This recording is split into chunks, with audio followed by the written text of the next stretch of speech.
SIR এ আপনাদের অনেকের নাম কেটেছে। এখানে যারা উপস্থিত আছে কার কার নাম কেটেছে একটু হাত তুলবেন। হ্যাঁ, এটা কি হচ্ছে? বিজেপি দালালি করতে গিয়ে গণতন্ত্রের নামে মকারি অফ ডেমোক্রেসি হচ্ছে। অমিত শাহকে চ্যালেঞ্জ জানাচ্ছি, ক্ষমতা থাকলে এইখানে দাঁড়িয়ে মিটিং করে এই যাদের নাম কেটেছে তাদের সাথে দেখা করে কথা বলুন। আপনি দেশের স্বরাষ্ট্রমন্ত্রী, ফোন করে করে নির্দেশ দেন সবাইকে, মুসলিম দেখলেই মালদায় ভোট কাটো, মুর্শিদাবাদে ভোট কাটো, তিহট্টে ভোট কাটো। এমনকি আমার কনস্টিটিউন্সিতেও 1.5খানা ওয়ার্ড আছে, সেখানেও ভোট কেটে দিয়েছে 40,000 ভোট। ভাবছে কি এইভাবে জিতবে?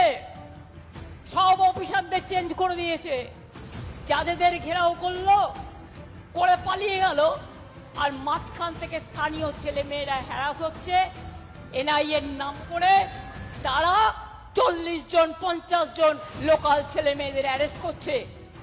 আমি মা বোনদের কাছে অনুরোধ করব, ভাই বোনদের কাছে, আমি সর্বশক্তি দিয়ে লড়াই করছি, আপনাদের আমার পাশে থাকতে হবে। আমি যদি বিজেপির বিরুদ্ধে গণতান্ত্রিক লড়াই করতে গিয়ে গণতন্ত্রের যোদ্ধা হতে পারি, আপনারা আমার সহযোদ্ধা।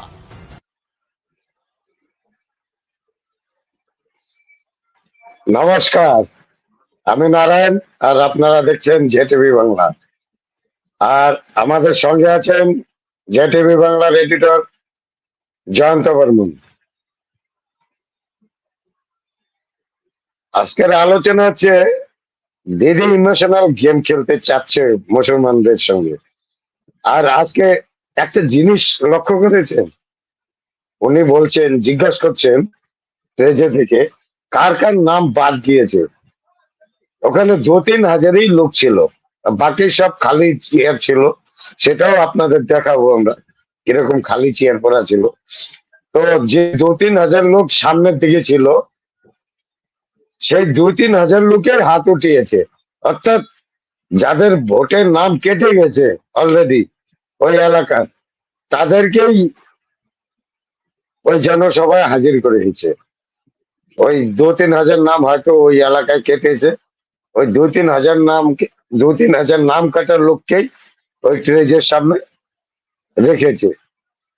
আর বাকি যারা ভোট দেবে তারা দিদির উপর ভরসা পাচ্ছে না। যারা ভোট দিবে তারা দিদির উপর ভরসা পাচ্ছে না। আর যাদের নাম কেটেছে তারা অটোমেটিক, আপনারা বুঝতেই পাচ্ছেন, সব রোহিঙ্গা আর হচ্ছে বাংলাদেশের অনুপ্রবেশকারী মাল। আর যে 2-4টা হিন্দু নাম কাটা গিয়েছে, ওগুলো ওই টিএমসি যে ফরম 7 জমা দিয়ে কিছু হিন্দু নাম এর মধ্যে কাটানোর অনেক চেষ্টা করে কিছু কাটিয়েছে। যাই হোক, খিচুড়ি বানানো দিদির পুরনো অভ্যাস। 26,000 চাকরিতে খিচুড়ি বানিয়ে দিল, যোগ্য অযোগ্য। ঠিক একইভাবে যোগ্য অযোগ্য ভোটারদের একখানি খিচুড়ি বানানো ওনার কাজ। এর মধ্যে আমি বলবো না সবাই অযোগ্য, 2-3 হাজার যা আছে, কিছু হয়তো যোগ্য আছে, তাদেরকেও খিচুড়ি বানিয়ে দিয়েছে। আর এদের যে ভোটের নাম বাদ গেল, এর পিছনেও দিদির হাত। দিদি সুপ্রিম কোর্টে চলে গেল, অনেক নাটক, কালা কোট পরে সুপ্রিম কোর্টে চলে গেল, লয়ার সেজে গেল, অনেক কিছু নাটক। যাক, ওই পর্বে গেলে অনেক টাইম লেগে যাবে, তবে এই পর্বেই থাকি আমি। তো ওনার মিটিং এ যে 2-3 হাজার লোক জমা হয়েছিল, তারা প্রত্যেকেই জি ভোটার, প্রত্যেকেই জি ভোটার। অর্থাৎ এই যে মালতীপুরে আজকে একটা জনসভা করলো, টোটালটাই ফ্লপ, ফ্লপ শো। তো আপনারা খালি চেয়ারের নমুনাটা দেখুন, মালতীপুরে কি অবস্থা। দেখো পাবলিককে দেখো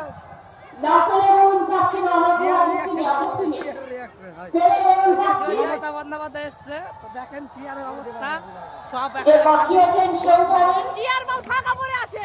কে আসবে দেখতে আসেন,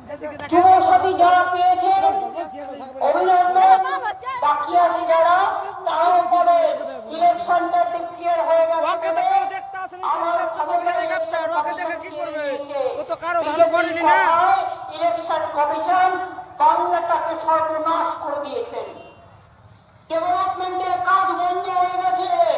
চেয়ার খালি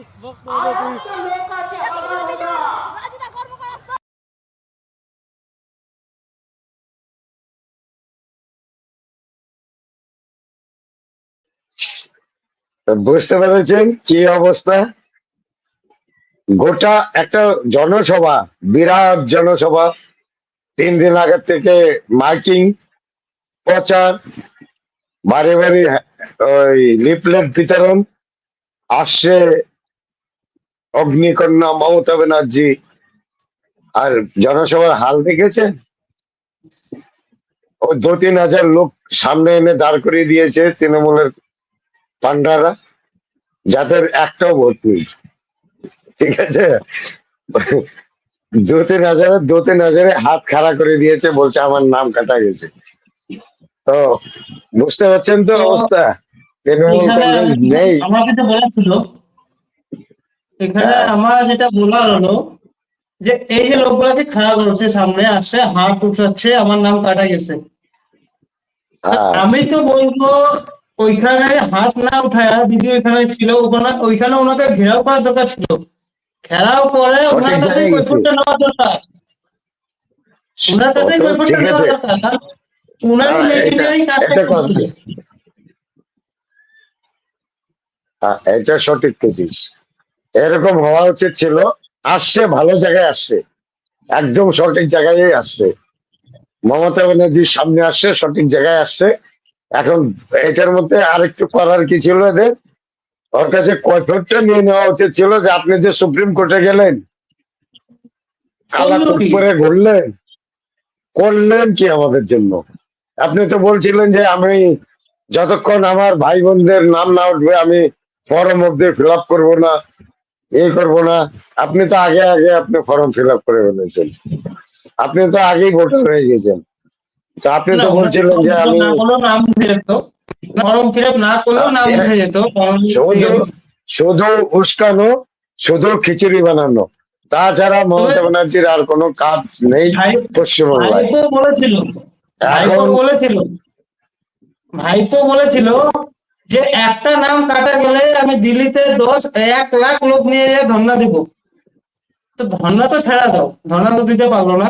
তবে আমি তো এটা বলবো যে লোকগুলো মমতাকে কোশ্চেন করা দরকার ছিল যে আপনি বলেন যতদিন আমাদের নাম না উঠবে ততদিন কোনো ভোট হবে না। এটা হ্যাঁ, ওনাদের বলার এটাই। দরকার ছিল, ওনাকে আটকে আটকে বলার দরকার ছিল।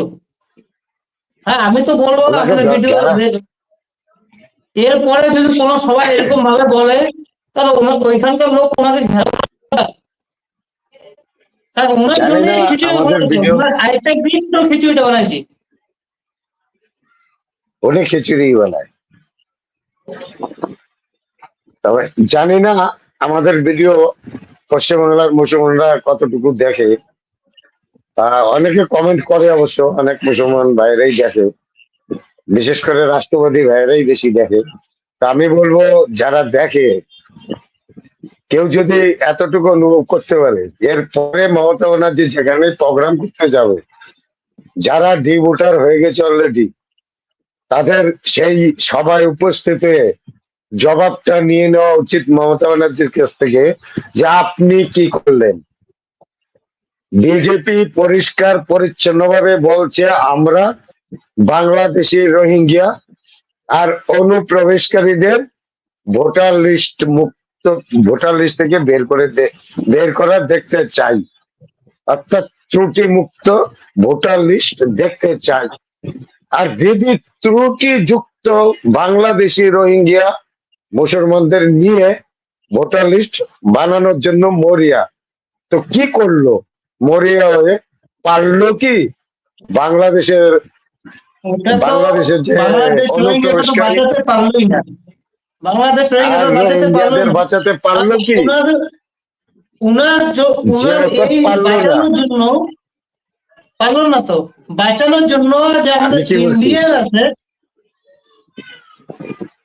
যেহেতু পারলো না, সেহেতু আমার মনে হয় মুসলমানরাই ওনাকে ঘেরাও করা উচিত। কারণ মুসলমানরাও চায় বাংলাদেশি আর রোহিঙ্গাদের নাম ভোটার লিস্টে থাক। যারা মানে রাষ্ট্রবাদী মুসলমানের বাইরেও কিছু মুসলমান আছে, তো আমাদের দেশেরই, তারাও চায় যে বাংলাদেশি আর রোহিঙ্গা মুসলমানরা থাক ভোটার লিস্টে। তো তাদেরকেও বলছি, তোমরা ঘেরাও করে মমতা ব্যানার্জির কাছে প্রশ্ন করো যে এদের ভোটার লিস্টের নাম নাই কেন, আর উঠাতে পারলা না কেন। তো না পারলা না, আবার নানান রকম উস্কানি দিয়ে গ্রামের ছেলে পেলেদের বেমতলবে এনআইএ আর সিবিআই জালে ফাঁসায় দিচ্ছে, আর হ্যাঁ, মুসলমানরাও বুঝতে পারছে না কোন জালে ফাঁসছে। দিদি বলছে হাতা কন্তি নিয়ে বেরিয়ে পড়ো, হাতা কন্তি দিয়ে পিটায়া মানে সবকিছু করে ফেলাবে গায়ের জুড়ে, ভোটার লিস্টের নাম উঠায় দিবে হাতা কন্তি দিয়ে, ঝাঁটা দিয়ে। তো এখন কারা মরছে? সেই গ্রামের সাধারণ মহিলারা কেস খাচ্ছে, সাধারণ গরিব ঘরের ছেলেরা কেস খাচ্ছে। এই জিনিসগুলা বুঝতে হবে, মুসলমানকেও বোঝার সময় এসেছে।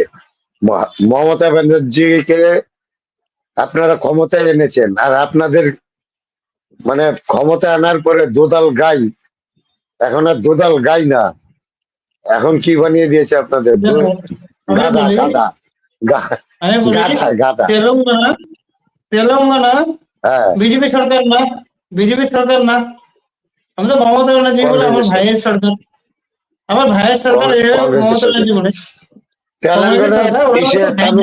তামিলনাড়ু ভাইয়ের সরকার, ভাইয়ের সরকার তামিলনাড়ুতে, হ্যাঁ, তেলেঙ্গানায় কংগ্রেসের সরকার। তামিলনাড়ুতে এসআই হইলো, হ্যাঁ তামিলনাড়ুতে এসআই হইলো। হ্যাঁ, কেরালাতেও আছে আরো আরো আরো আমি যে রাজস্থানে আছে, রাজস্থানে এসআই হইলো। 12টা রাজ্যে আছে, কোন জায়গায় কোন 12টা রকম রাজ্যে কেস আছে। নেই, খাবারে নেই না, কোন রকম এই যে কি মানে হিয়ারিং ফিয়ারিং কিছু নাই। এখানেও হিয়ারিং হয়েছে রাজস্থানেও, কিন্তু তার নাম কাটা যায়নি।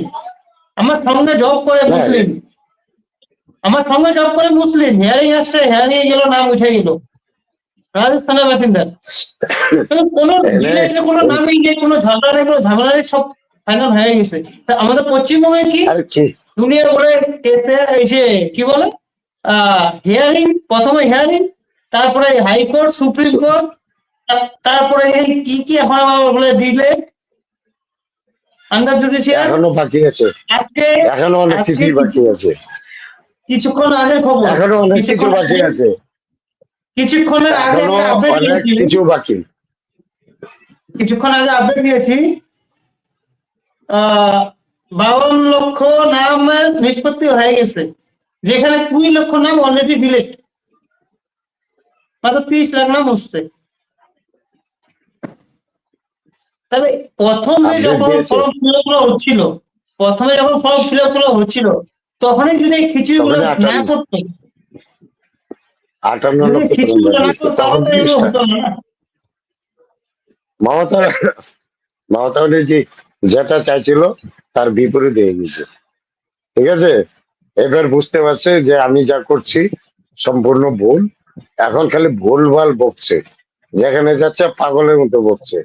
এবার মালতীপুর কে কি বলছে, মালতীপুরের লোককে বলছে তোমরা যদি তৃণমূলকে ভোট না দাও তাহলে আমি তোমাদের মাফ করব না, নাকি করবো না বললো, বললো আমি তোমাদের সঙ্গে সম্পর্ক রাখবো না। আচ্ছা, জনগণের সঙ্গে সম্পর্ক রাখবে না বলছে মমতা ব্যানার্জি, ঠিক আছে। কি তুমি সম্পর্ক রাখবে? এখন চলে গেছে উনি, চলে যাচ্ছে, বর্তমান সম্পর্ক কি রাখবে? সম্পর্কের দরকারটা কি আছে?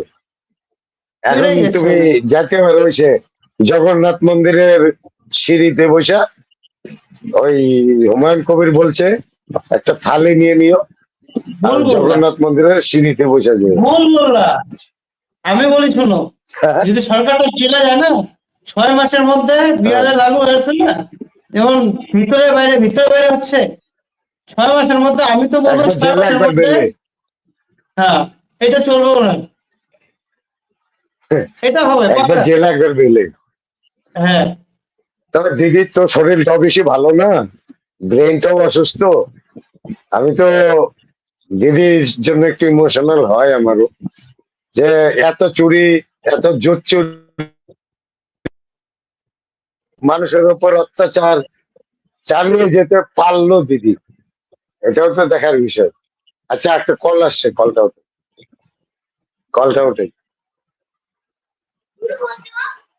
2 মিনিট। তারপর হ্যাঁ, কন্টিনিউ। তারপর হচ্ছে মমতা ব্যানার্জি বুঝতে পারছে যে আর হবে না, এখন ভুলভাল বকছে, মালাতে যায় বলছে যে আমি সম্পর্ক রাখবো না। সম্পর্ক রাখার প্রয়োজনও নাই অবশ্য, ওনার সম্পর্ক দিয়ে আর মানুষের কোনো উপকারে আসবে না, আগেও উপকারে আসে নাই, বিশেষ করে হিন্দু বাঙালিদের। আর কিছু মমতা ব্যানার্জির চটি চাটা আছে যারা এখনো বুঝতে চাইছে না, তাদের উদ্দেশ্যে একটাই কথা বলবো, শোধরায় যাও ভাই, দিনকাল ভালো না, শোধরায় যাও। মমতা ব্যানার্জি ক্ষমতায় আর আসছে না, ক্ষমতায় আসবেও না। জনগণ চাইছে না ভাই, দেখার জোর জবস্তি করো না, যাদা মস্তানি ভালো না স্বাস্থ্যের জন্য। ঠিক তাই মোথাবাড়ির ঘটনার মতো ঘটনা ঘটে যাবে তোমাদের সঙ্গে বেশি মস্তানি করতে গেলে। কারণ এখন মোবাইল আর ভিডিওর জমানা, ক্যামেরার জমানা। এখন এখন আর সেই জমানা নাই যে তুমি থান কাপড় পাঠিয়ে দেবা আর পাবলিক জানবে না, তুমি ভোট আটকায় দিতে চাবা আর পাবলিক জানবে না, এরকম চলবে না ভাই। তৃণমূলের ভাইদের উদ্দেশ্য বলবো, ভাইরা শোধরায় যাও, আগামী দিনে আসছে দিন খুব খারাপ তোমাদের জন্য। এখন যত শোধরাবা ততই তোমাদের জন্য মঙ্গল। বাস, এর বেশি আর কিছু না। নমস্কার।